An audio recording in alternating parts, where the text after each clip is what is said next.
So good to be here.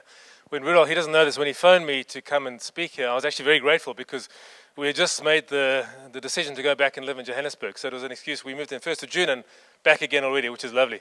I think so far the only way that Joburg's better than Cape Town is that you get to take very long showers without feeling guilty. Whereas in Cape Town, every time you do, you look over your shoulder, there's someone watching you, and the police. Yeah. This issue of fatherhood is such a deeply, deeply sacred topic. It affects every aspect of our lives. Every one of us is deeply, deeply affected by fatherhood. I don't think there's anything that causes more wounding than fatherhood or the lack thereof. I don't think there's anything that causes more blessing than fatherhood or the lack thereof. Every one of us here is deeply engaged with fatherhood. We either are fathers, we're married to a father, lucky you. We have sons who have fathers, we have daughters who have fathers, and how their father affects them. We have a heavenly father. We had our own fatherhood journey and experience. So for me, it's sacred territory. It's holy ground, and it's something that I'm just so passionate about. I have 2 kids. In fact, this is the first Father's Day in the last 24 years that I have my kids not in the house. 3 weeks ago, I dropped my daughter off at the airport in Joburg, and she flew off to New Zealand. My son had gone a year before, and she's gone to travel. And I tell you, it was much harder than I thought. I mean, I was a tough guy driving to the airport.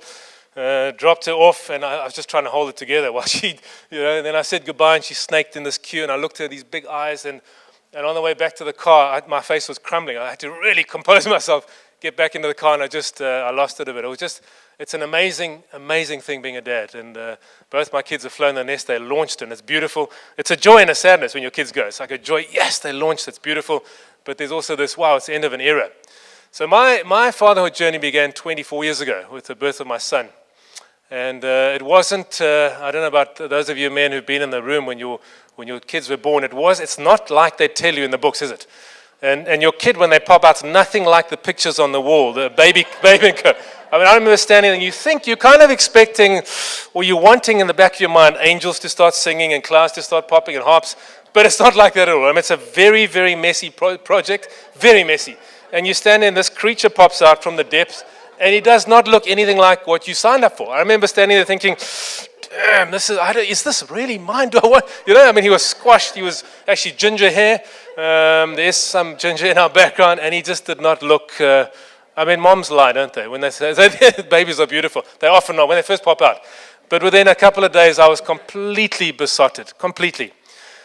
Early in my fatherhood journey, I had an experience which really, really deeply affected me. My daughter, who's just flown over to New Zealand, she turns 21 this year.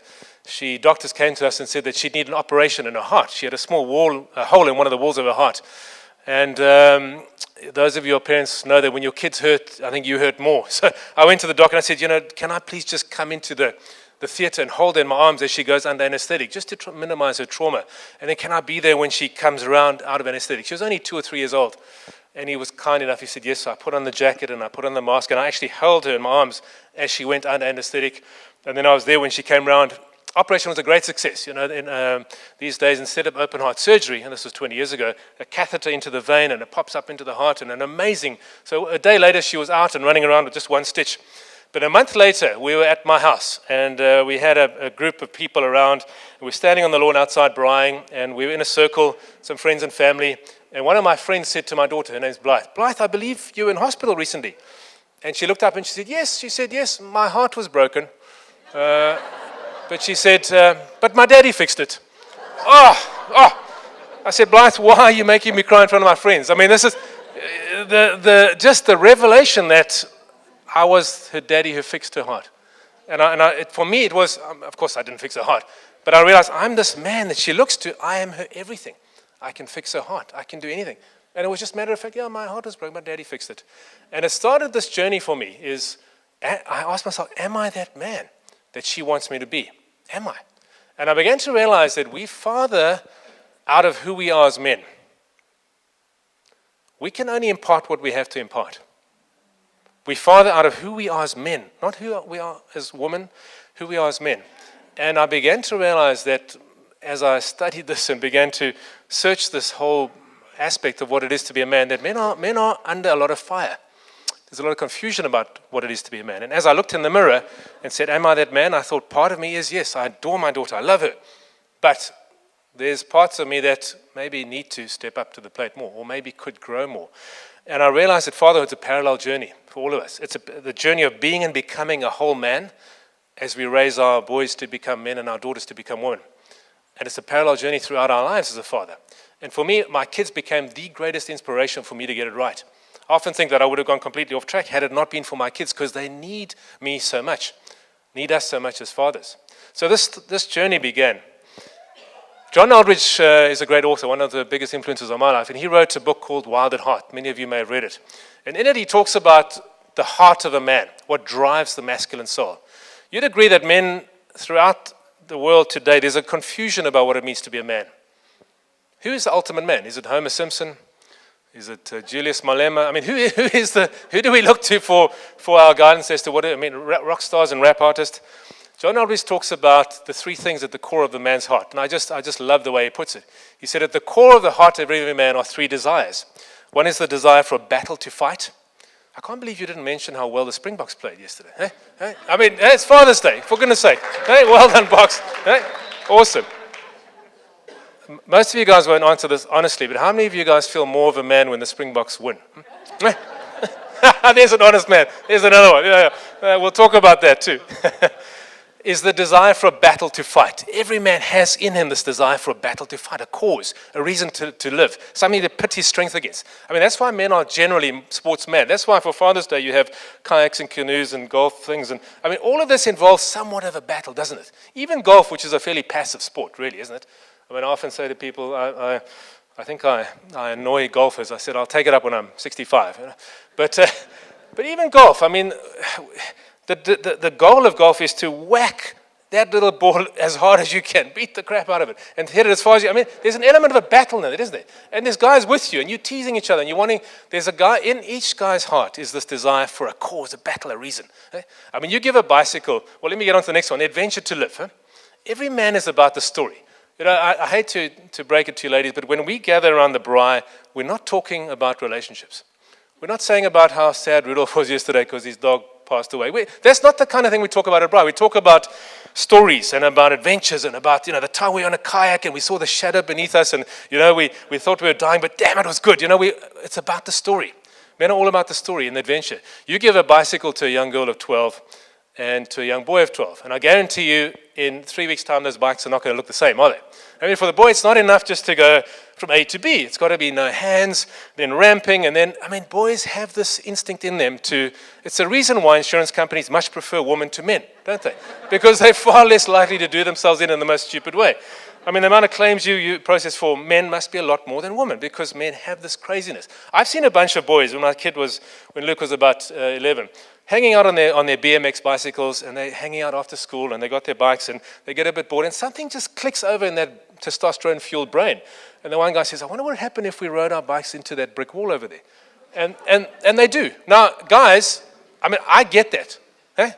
There's not a guy in this room who doesn't actually understand that and wouldn't quite like to try it himself. But I guarantee very few moms get that. For a mom, that's kind of abhorrent, sick behavior. Why are they doing that? But the guys run into the brick wall and they love it. There's an element of, in every one of us, adventure.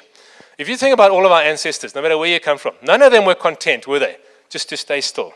I mean, if you look at the ancient Spanish or Europeans, they had a beautiful farm, they had some lovely cows, they had a beautiful wife and some children, and then there was a sea beckoning. And in the sea, they honestly believed that there were monsters in that sea, that as soon as they set out, at some point the monsters would get them. And if the monsters didn't get them, they'd get to the end of the earth and they'd go off into this abyss. But don't you love the fact that they got in the boat anyway, and they went? I mean, why would they do that? There's an element in the heart of man that just wants adventure, that wants a bigger story, a story that's just bigger than just paying the bills and going from 9 to 5. And finally, the third thing is the beauty to pursue. You want to see men behaving silly, get them in the company of women.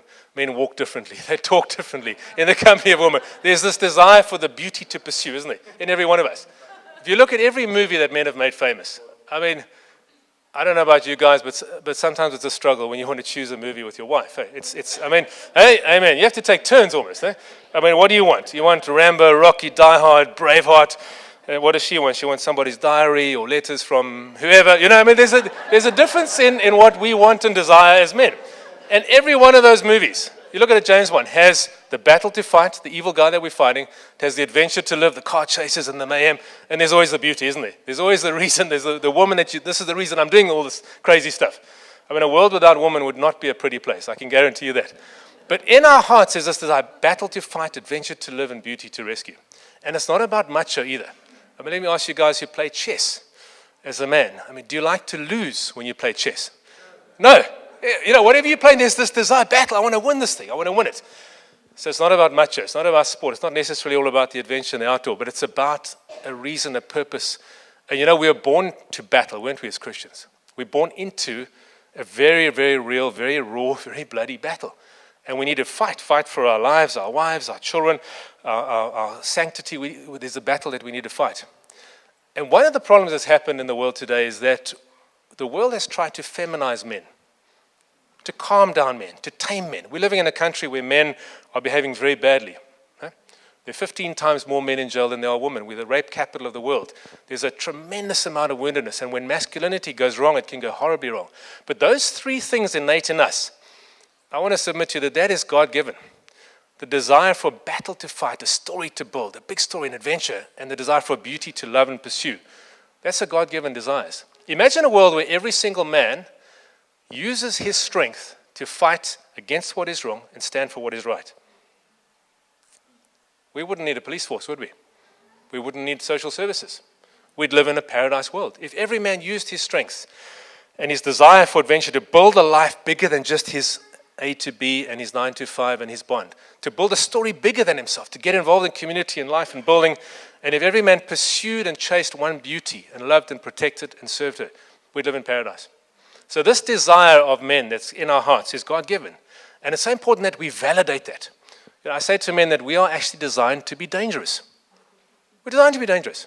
You know, the opposite of masculinity is not femininity. Femininity and masculinity complement each other beautifully. The opposite of masculinity is passivity.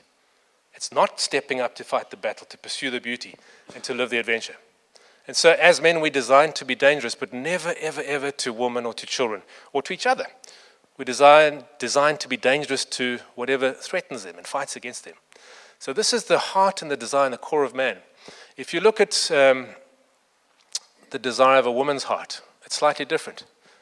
And he also sums it up in three things. The desire of a woman's heart is to be fought for. There's something in the heart of a woman that wants to know that she's worth fighting for. That the guy who wants her hand in marriage is willing to crawl over the broken glass if necessary and to approach the very intimidating old man. A woman wants to know that she's worth fighting for. Guys, you want to make sure that you're going to have a good weekend. Stand up for your wife. Stand in a queue and someone insults her. You stand up for her, man, she's yours. She knows that she's worth fighting for. You're fighting for her to be fought for. Every woman desires to have an adventure to share, to be an indispensable part of a bigger story. Doesn't that pluck at the chords of your hearts, ladies, to be part of a story, a bigger story? You know, a lot of young men make the mistake of making a woman his entire life. And for a woman, that's boring, isn't it? You don't want to be the entire story. You want to be swept up into a big story, an indispensable part of that. You know, women are often the glue that hold things together, aren't they? Women are so much more relational than men. For a woman, you know, often when the granny passes away, suddenly those Christmas dinners don't happen so much, and suddenly, you know, women are often the beautiful glue that holds it together. They're relational. And a beauty to unveil. Every woman deep down God's placed in the heart of woman the most incredible beauty that she brings to the world. And every woman has a desire to have this beauty, to know that she can unveil it. I remember once having dinner or breakfast in Newlands at a restaurant, and I had this T-shirt on that said, "Real man, real dad." And next to my table was this group of women, and there was an elderly woman and a group of other women, and I found out later they were celebrating her 95th birthday. And as I got up to go, this woman reached out and grabbed me by the arm and pulled me. She wanted to know about my T-shirt. But as I stood there chatting to her, I was actually mesmerized by the beauty of this woman. 95 years old. So her physical beauty had largely faded. But there was something in this woman that just resounded with beauty. And I thought, you know, that is feminine beauty. She had a grace and a femininity and something that she had kept throughout her years. And there's a beauty that women bring to the world. And a desire that in every woman's heart is to know that I'm beautiful, that I have this grace. It's not necessarily physical to bring to the world. I mean, you guys will know from when you're bachelors. How many items do you need in your bathroom? I mean, 4 or 5, eh? A bit of soap, a bit of shampoo you don't need because soap can double as shampoo. A razor, toothbrush, a bit of, if you're really desperate, you can rub your toothbrush on the soap and use that as well. But there's not a whole lot of stuff we need. Get married, however, and that bathroom suddenly transforms into a dispensary. I mean, there's stuff there that you don't even, 275 items and you don't know what half the things are. But there's a desire in a woman to be beautiful, isn't it? To display her beauty. I mean, we used to laugh in the township. You go, when I did a lot of work in townships, the guys generally on a Saturday, pub or sports, soccer or pub. The ladies, hair salon. I mean, there's just such a difference in the two, in the two desires. But it's also so beautiful. But where this leads to us in terms of fatherhood is that boys and girls growing up have a question on their heart. And this is where it starts to either go very wrong or very right. And the question for every boy, and only the father can answer this question. The mom can't answer this question. The question on a boy's heart is, Dad, do I have what it takes? Am I enough? Am I powerful? Am I strong? Please tell me that I'm enough. And number two, Dad, please show me how to be a man. He brings the question to his father.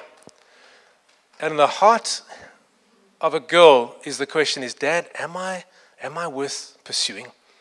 Am I lovely? Am I worth fighting for? Dad, am I lovely?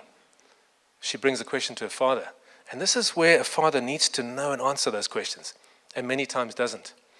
And in the absence to the answer to that question, a boy grows up wounded. He grows up feeling, I'm not inadequate. I'm not adequate. I'm inadequate. Every one of us as men, I guarantee you, and I speak for myself first, has to some degree, small or large, through our lives and still today, struggled with issues. Do I really have what it takes to be the man that this world needs me to be? Am I adequate? Am I enough? And when that question is not answered, there's a wound. You know, when my son turned 13, I decided to take him away on a rites of passage program. We don't do that enough in our culture anymore. So we went away for a weekend with a bunch of guys, and I asked each guy just to bring a message that they'd like to give from an older guy to a younger guy. And whatever gift they brought, to let that represent the message that they were sharing. And we had a fantastic weekend. There were 8 or 9 of us and my boy. And what struck me most was the impact that this weekend had on the men. Not so much it had on Luke. Luke was used to his dad doing crazy stuff. But every one of those men came to me afterwards. 2 of them had tears in their eyes. And they said, gosh, Craig, this just made me realize what I never got growing up. I never had an older man imparting to me, son, you've got what it takes. You're the man. A while ago, we did a retreat with a bunch of men. And one of the processes we did in this was we call each other out as men and validate each other.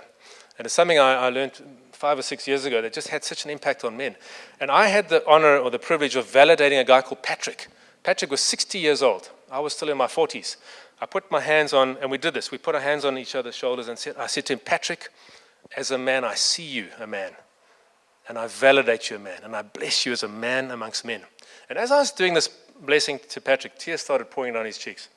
And then his shoulders started heaving. And he just started sobbing for about 5 minutes. And he realized, he said, Craig, after when he calmed down, he said, I realized that my whole life I've had this vacuum, which I didn't even know was there. I never was able to articulate it.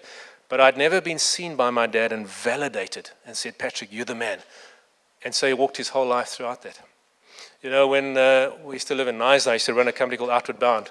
And my son, when I used to come home, I had a big combi. I used to come home, my son used to come barreling out the house, running across the driveway and just tackle me. I mean, just wanted to, you know. And I realize now, looking back, that he was asking me the question, Dad, look at me, I'm strong, am I? Am I strong enough? Putting his strength against me, wrestling against me, you know. And my daughter sometimes used to do the same run out, but often she would stay inside the house. And I'd find her sitting in a corner with something that she'd made or created that day, a piece of art or something she'd done. And she was coyly sitting there. And I realized too, looking back, she wanted me to find her. She wanted me to pursue her and seek her out and say, wow, my beautiful, that's so beautiful. And when I did that, she came alive. She wanted me to pursue her. And as fathers, we need to pursue our daughters' hearts, date them, love them, romance them, show them that they're worth pursuing. The difference between what a boy wants and a girl wants. When my son turned 11, I said to him, what do you want to do for your birthday? I said, you can do anything you want, as long as it doesn't cost too much, tell me. So he wrote this list, and the list was amazing. He said, Dad, first I want to bring all my friends around and we want to wrestle you. I thought, yeah, I'm in for a good weekend. Secondly, we want to have an arm wrestling competition with all my mates. Then we want to play some rugby. And then we want to have some firecrackers. But he said, Dad, do you mind? I don't want to just set the firecrackers. I want to blow something up. Can we blow something up? So I said, cool. Then we wanted a braai, and then he wanted to stay the whole night playing PlayStation. And I thought, where does this come from? This is my boy. This is the desire of a boy's heart. At the same time we were doing this mayhem, and I was getting a bruised stomach and beaten up, my daughter, Blythe, had 2 friends around, and they raided her mom's wardrobe. And they were doing this impromptu fashion show with high-heel shoes that were too big for them. And I just looked at this mayhem and the beauty, and I thought, it's just so beautiful, isn't it? The difference. Not to say that girls can't be tomboys. My daughter was a complete tomboy. She used to climb trees and skin her knees. But the innate desire, this desire, and how we answer it as a father. The result of this is that, and Eldridge puts it well, he said, every boy in his journey to become a man takes an arrow in the center of his heart, in the place of his strength. And he said, because this wound is very rarely discussed and even more rarely healed, every man carries a wound. And the same applies to a woman, doesn't it? You see, as boys growing up, we have this question. We can't bring it to our mom. What does a mom call her son? She calls him sweetheart, angel, precious. And that's beautiful. That's necessary.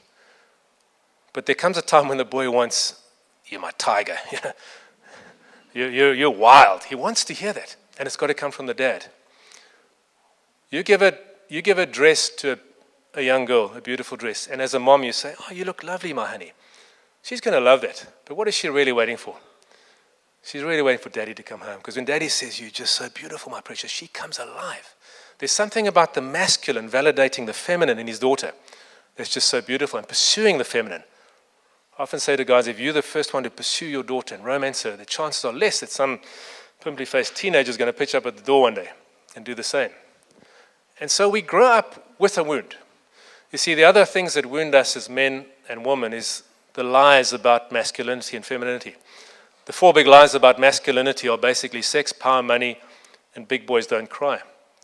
You look at the world. Richard Foster, one of my favorite Christian authors, writes a book called Sex, Power, and Money. He says these are the 3 things that trip up men.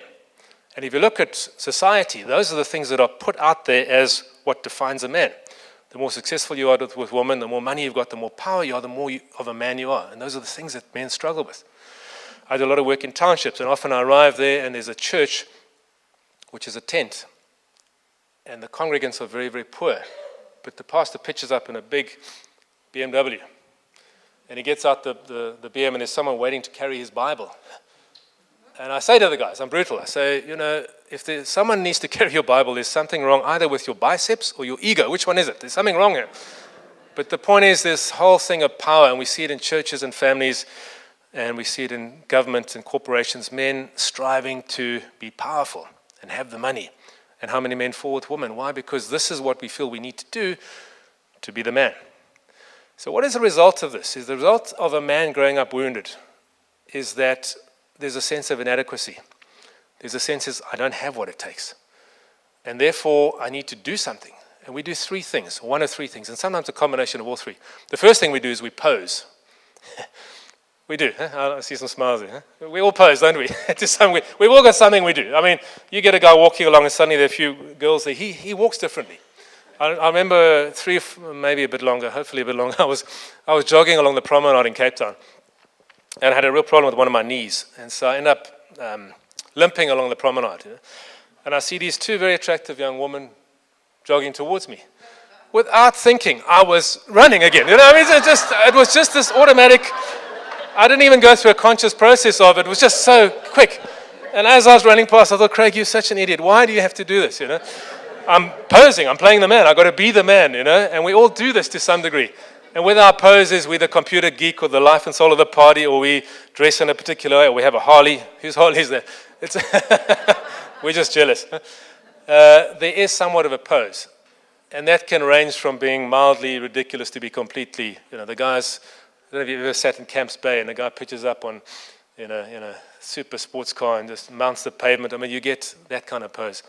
But the 2 other things that men do, which is a little more harmful, is one is we fail to use our strength. And the world's full of men who fail to step up and use our strength. We escape. We live vicariously. I joked about the Springboks, but one of the things we do as men is we live vicariously through our sports team. And that's why it affects us, because we don't feel fully adequate if we 100% honest. And when the Springbok scrum is pushing back the All Black scrum, man, we're the man. Huh? We feel fantastic because, they represent us. There's an element of vicarious living.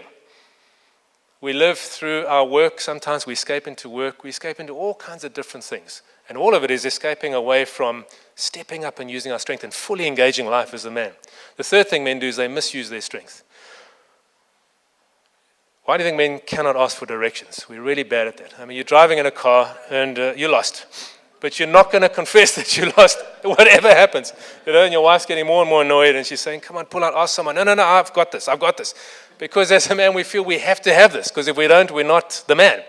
There's this element of, and this misuse of strength can be psychological. I mean, some people, I've seen it often in churches, misusing scripture, battering their wives with scripture. Oh, you must submit, or you must, there's elements of this where men have to be the man. So we fail to use our strength, and we misuse our strength. The key to being a good father is it starts with me.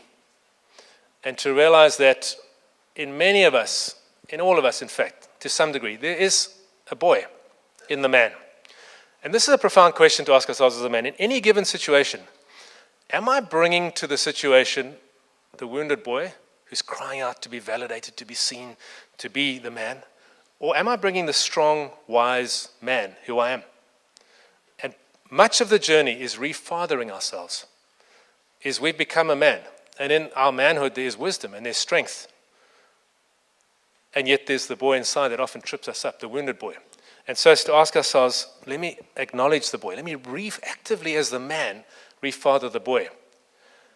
And as Christians, we have such a beautiful advantage in the sense that we have a father who wants to father us. A heavenly Father is perfect in every way, who wants to father us. And often the refathering process, when we give him permission, is not an easy one. See, sometimes God has to wound us in the place of our deepest wound to heal us. Bring you to a situation where the things that we've looked to prop our lives up, whether it's the Harley Davidsons or the jobs or whatever, come crumbling down. So he exposes who we are, and that's the boy he can father. You see, as long as we've got the props and the poses and the escapes and the pleasure swings, and we cannot be healed because we're hiding behind this. God sometimes pulls the rug to expose these things so that our hearts can be healed. You see, because as men, we can only father out of who we are as men. And the inspiration of being a father is phenomenal because our kids need us at every stage of our lives. Their lives, they need us. My son's now 24 and he's in New Zealand, and he's been very successful. He was a South African under-18 jiu-jitsu champion. He's the youngest manager on set in New Zealand running movies. But he still phones me, and he still wants advice. And when I see him, he's bigger than me, my son. He's the same height, but he's 110 kilograms of just solid muscle. He'll still come jump on my lap and squash me, But there's an element where he still needs his dad. It's never too late to be the father that your son needs you to be, but we need to be the man God made us to be. And that's a journey. For me, it's an ongoing journey. For all of us, it's an ongoing journey, but it's a beautiful journey, an inspiring journey. And for the women and the moms amongst us, also to be aware of the wound where you desired to be sought after and pursued and told that you're lovely and that you have a beauty and a grace to offer the world. God the Father wants to refather that and heal that part of you too. I know there are many moms in today's society that are actually moms and dads at the same time. And it's a very challenging journey. So this parallel journey is such a beautiful one, an inspiring one. Our kids need us, for us to be and become a whole man and a whole woman as we mother and father our kids. The second phase of being a great father, and Rudolph mentioned this, is the fact that being a father is a noun, but more importantly, it's a verb. It's what we do. You're not a dad simply because you have a child. You're a dad because of what you do. And in the book, I talk about 12 dad verbs, which I want to run through very quickly as the second part. The first dad verb is to see. Every single one of us has this desire to be seen. Would you agree? Someone to see me, to know me. I mean, how often does someone fall in love with the first person who really gets them? As a dad, you might be sitting reading the newspaper and you hear a knock on the door and you go and answer, and there's this guy with dreadlocks and a cloud of smoke and a Harley outside the back there, and he wants to see your daughter. And you say, no, you don't. And he says, yes, I do. And you say, Blythe, but what? And she says those horrible words, Daddy really gets me. He gets me. He sees me, Now, you as a father need to be the first person who really sees your kid, to get them, your daughter, see them. What makes their heart come alive? Who are they? The second adverb is to identify. Every one of us has a beautiful script written on our hearts by God. So us as parents is not to write the script of our kids' hearts, is it? It's to help them read the script that God's already written there. Help them see who they are. We might be a rugby player and love rugby, but our boy might want to be a ballerina. You need to see the ballerina in there. You need to not come with your own, I call it a cookie cutter father. Cookie cutter, you've got some dough on the table, and you come with a shape, and you clunk, clunk, and whatever else is there superfluous, I had a bit of a dad like that, He wanted me, so many people go to university, and you say, what are you doing? Oh, my dad wanted a degree, and I'm here to get it for him. Well, he wanted to be an accountant, and I'm going to, it's not about that. It's about, what is it that is in the heart of that child? Let me unlock that. Let me see that. Let me identify that.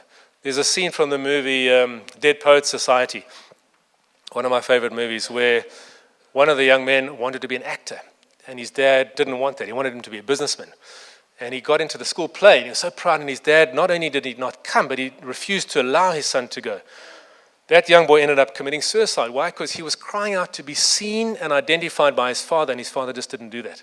And many of us grew up with a cookie cutter type father. But us as fathers must see and identify who our child is. The third thing we need to do is to engage. There's absolutely no substitute for quantity time. We talk about quality time, that's fantastic. But quality time happens when you're having quantity time. Would you agree? When you're hanging out. The best moments you can't contrive. As soon as you go to a teenager and say, no, we need to have a few words. The shutters come down. You're not in there anymore. Okay? But if you hang out on a kayak or whatever you do, you're hanging out, you chill, that's when the real thing starts to happen. Spontaneous moments happen. So this thing of engagement is just crucial. I remember an incident which also reduced me to tears when we first moved to Knysna from Johannesburg. My family had to go first. I set everything up. They went for 2 weeks. I still had some work to do. And I remember phoning home, and I was talking to Blythe. She must have been 6 at the time. And I said, Blythe, isn't it lovely there? We had a house on Leisure Isle. It was lovely. And she said, yeah. She said these words, if this was my life, I would scream. And I said, oh, why? And she says, because you're not here, Daddy. For us to engage with our kids is just the most beautiful gift you can give. And you cannot do it in sound bites. You need to do it in time, spent engaging, being with your kids. And there's no substitute. So you cannot see your child, you cannot identify them until you engage. The third thing to do is to affirm. The fourth dad verb is to affirm. Now, affirmation is interesting because we tend to live in a very performance-driven culture, don't we? So if little Johnny does well on his report card, well done, little Johnny. If he does well on the soccer field, well done, you scored a goal. But what about affirming him for who he is? If you take your child and put him on your lap and say, Luke, you're just the most amazing kid. And he goes, why, Dad? You just are. You just are. So the affirmation of who you are as a human being, as a unique individual, is so crucial for a father to give to his son and daughter. The next thing is bless. The blessing of a father. We read a lot in the Bible about the blessing of the father, the blessing of Abraham, Isaac, and Jacob. And this thing that we yearn for in our hearts is the blessing of our father. And essentially blessing is permission, isn't it? I don't know if you've seen the movie or that whole series of movies, Rocky, the Rocky series. I'm sure most of the guys have. But it's the same sort of theme. It's a formula, but we still love it. And the one thing is Rocky's busy training, and he's going to fight this massive Russian dude. But his wife, Adrian, doesn't want him to do it. And so he's training half-heartedly. And you see the Russian training and getting stronger and more powerful, and he's going to kill this Rocky. And Rocky's just not into it because he doesn't have his wife's blessing. And at some point she turns and she says, Rocky, I want you to go and beat this guy. And then he becomes a maniac. He starts training. And so many of us live our lives half-heartedly like Rocky did. Do we really have our Father's blessing? Do we have his permission to flourish and to thrive and to... as a Christian, sometimes we labor under a sense of false guilt or a sense of, damn, does God really want me to prosper and be my best physically, emotionally, spiritually, in every way? We labor under this thing, do I have his permission? And often it comes from our earthly father.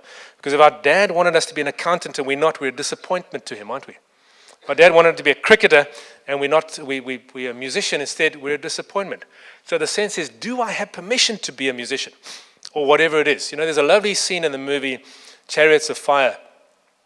Eric Liddell, it's a true story. He was an Olympic athlete, but he was also a missionary to China. And one day he was training very hard, and his sister came up to him. And his sister said to him, Eric, God, what are you doing? God made you to preach. And his words were just so profound. He said, yes, he did. but he also made me fast. And he said, when I run, I feel God's pleasure.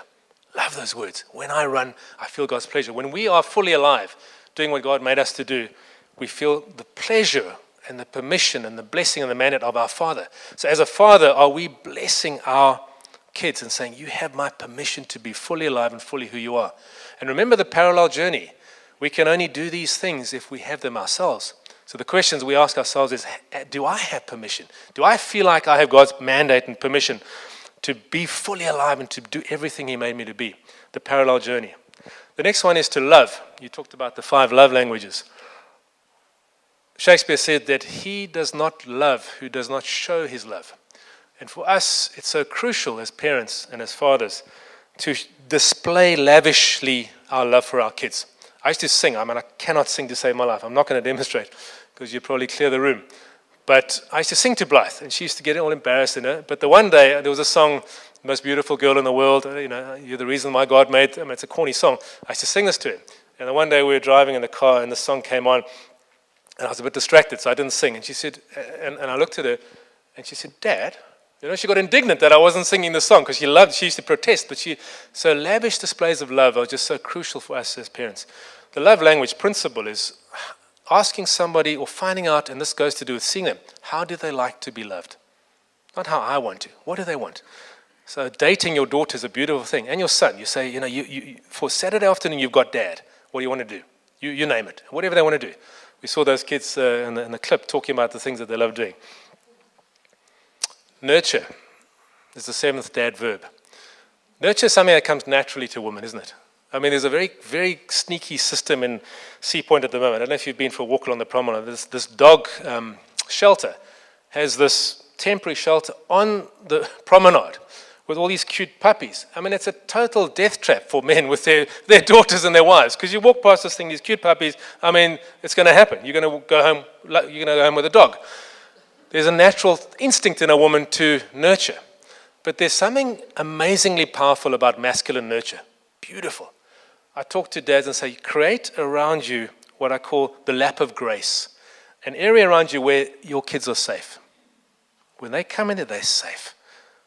There's no condemnation, there's no judgment, there's no punishment, there's no consequence. There's just love and grace. If you can create that masculine grace, because in masculinity there's strength, and strength and nurture is just the most powerful combination for our kids to come in. So this nurture, we can cry with our kids. We can hold them on our laps and cuddle them. I still kiss my son who's 24. That nurture is such a beautiful thing. Provide goes without saying. And I think the key issue with provide, that's the 8th dad verb, is this is not about keeping up with the Joneses. That needs to become irrelevant. It's about giving our kids what they need to flourish and thrive. The 9th one is to discipline, or the 10th one. A lot of parents make the big mistake, especially in modern parenting, that we are primarily our kids' friends. We're not. We're not there to be friends. We're there to set boundaries for them, clear boundaries that they can operate clearly in. I remember my daughter years back when we were still living in Camps Bay, she wanted to go to this concert called Rocking the Daisies. I don't know if you've heard of it. And she was 17 at the time. And all the other dads let their kids go. And all the other girls and guys were going.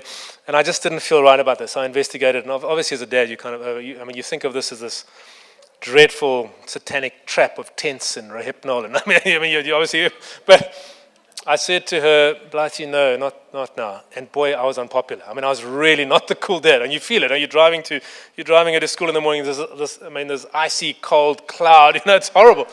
But the point is, she knew that I loved her. And I said to Blythe, this is not because I don't trust you. I just don't want you to be in a situation where you're going to be in danger. Not yet. Of course, when she was 18, she said, Dad, can I go? And I said, yeah, okay, you can go. But the discipline thing is so crucial. Setting consistent, clear boundaries for our kids is so crucial. And the second last one is to teach. It's so crucial to realize that we cannot outsource teaching our kids to schools and institutions. They will educate them, but the teaching of life skills and the way of God and consequence and action, and that is something we need to do. Emotional intelligence, we need to teach our kids. The opposite of EQ is you look at an episode of the Jerry Springer Show. That's just, there's no EQ whatsoever. We teach our kids how to live their lives, how to discipline. That's our job. We're the principal in that school. And finally, the final dad verb is to model. Nothing means anything if you're not living it yourselves. Nothing. Kids don't listen to what you say, they watch what you do. So what we model to them and how we live our lives is the most important thing. That's so difficult. I mean, the challenge to us as men is we need to be the man we want our daughters to marry and our sons to become. What a challenge, you know. I mean, someone once said, if someone rocks up at your door and this guy is exactly you 20 years ago, how happy would you be for him to date your daughter? Yeah, so can I be that man? The thing I want to say to older guys here who've done their fathering is that the world needs fathers. Desperately, South Africa needs fathers. You as an older guy whose kids might have left house have tremendous amount of wisdom and strength to offer the world. It's an amazing story about in the Pilanesberg in the early 1990s. The elephant population was growing too big in the Kruger National Park. So instead of culling elephants, they decided to relocate some to Pilanesberg. But they took the small elephants. They didn't have the logistics to take the bigger ones. And a couple of years later, these elephants started behaving very badly. They started trying to mate with rhinos, killing rhinos. Many rhinos were killed, charging tourists, and conservationists were very confused. What's going on? The only thing that fixed it was they went back to Kruger Park, they got 2 bull elephants, big bull, and put them into Pilanesberg Park, and within a week the behavior had stopped. And what this society of ours lacks is bull elephants. And so many bull elephants in this very congregation. Your kids might have left home, but you're a bull elephant. You've got so much to bring and to give to the world, and to mobilize that strength and that masculinity. See, by trying to feminize men or demonize men, society's really put out to pasture in many ways men that have an invaluable contribution to still make to this world. To wrap this up, if you look at these 12 dad verbs, and after I wrote this book, I looked at these and I said, well, we have the ultimate father in God. And what touched me so deeply was I realized that every one of those 12 dad verbs, God does in abundance. To see. Psalm says that before I formed you, I knew you. I mean, no one sees us like God. No one. To identify. Psalms talks about how every day ordained for you was written in my book before one of them came to be. No one knows you like God our Father. He knows you. He sees you. When we talk about engaging, the Bible talks about Jesus as the friend who sticks closer than a brother. I'll never leave you nor forsake you. He's within us. How more engaged can you be than the Holy Spirit actually indwelling us? Affirmation. When Jesus came out of the river Jordan, what were God's words to him? My son in whom I delight. And he does that to every one of us. You are my son and my daughter in whom I delight. The blessing of God. A royal priesthood, a holy nation, a people belonging to God. We have God's unabashed and unashamed and unconditional blessing in Christ Jesus. He's given us every spiritual blessing in Christ. Love, for God so loved the world. Nurture, I love the scripture which talks about a bruised reed he will not damage. A smoldering wick he will not snuff out. The gentleness of God in his awesome power is just the most phenomenal thing. Provision, my God shall supply all my needs according to his riches and glory. Discipline. My son, do not despise the Lord's discipline, for he disciplines those he loves. Teach. The Bible talks so many times about how he instructs us in the way chosen for us. He leads us and guides us and counsels us. And finally, to model. Isn't it the most awesome? You know, for me, as a Christian, I go through times of doubt and struggle. And I used to share a house with an advocate who was an advocate in the Constitutional Court, very bright guy, was an atheist, and we used to have these incredible debates. And for me, the thing that I always return to, or the person, is the person of Jesus Christ. when nothing else makes sense, when someone's arguing and they're talking about all kinds of things about Old Testament, and you just say, Jesus makes sense, because he modeled who God is. The love, the beauty, the grace, the truth, the wisdom, the power and the strength, and yet the servanthood, getting on his knees and washing the feet. It's the ultimate man, but it is God, and he modeled the way for us. Nothing he asked us to do, he hasn't done himself. He is everything in Christ that the ultimate father of all fathers is. So it's hard to end this conversation because it's just such a sacred and beautiful one, and we are all such sacred and beautiful human beings, saved by grace, created in God's image, loved by him, fathered by him. And every one of us is a son or a daughter. And although we're men and women, we're also boys and girls. And we can reach out to our Father as a boy and as a girl and say, God, please refather me. Please affirm me where I wasn't affirmed. Validate me where I wasn't validated. Take me on the masculine journey where I wasn't taken on that. And it's not too late. The collective wisdom and strength and potential in this room to be amazing, powerful contributors, warriors, bull elephants to society and community is just phenomenal. So I want to just end there, but just say thank you for listening. Thank you for being great moms and dads, and ask God to refather you. Ask God to walk with you as your dad and go out there and be that parallel journey. A woman is being and becoming a whole woman as you mother. A father or a dad is being and becoming a whole man as you father your own children, but father many other children as well. Mentor. Guys, don't underestimate your power and your strength and your importance to mentor and bring the strength and the bull elephant that you have. So, thank you very much.